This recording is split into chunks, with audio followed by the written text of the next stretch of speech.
అందరికీ నమస్కారం అండి. నా పేరు శివ. ఆంధ్ర విద్యార్థి సంఘం రాష్ట్ర కార్యదర్శిగా పనిచేస్తున్నాను.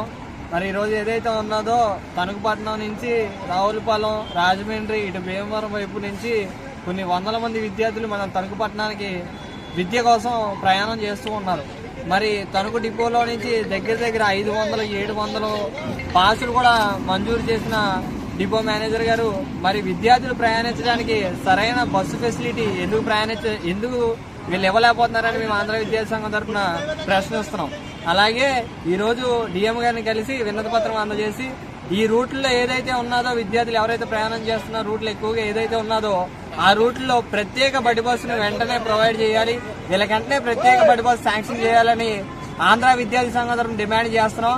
అలాగే విద్యార్థుల సమస్య కానీ ఈ కొంతకాలంలో కానీ పరిష్కరించకపోతే దీన్ని రాష్ట్ర వ్యాప్తంగా కూడా మేము కలెక్టర్ గారికి అలాగే రాష్ట్ర నాయకులు కూడా తెలియజేసి ఈ ఉద్యమాన్ని మరింత ముందుకు తీసుకెళ్తామని కూడా హెచ్చరిస్తూ విద్యార్థుల సౌకర్యార్థం కోసం పాసులు మంజూరు చేసినప్పుడు వారికి సరైన బస్ ఫెసిలిటీ కల్పించాల్సిన బాధ్యత కూడా ఏపీఎస్ఆర్టీసీకి కూడా ఉన్నదని మరొకసారి గుర్తు చేస్తూ సెలవు తీసుకుంటున్నాం.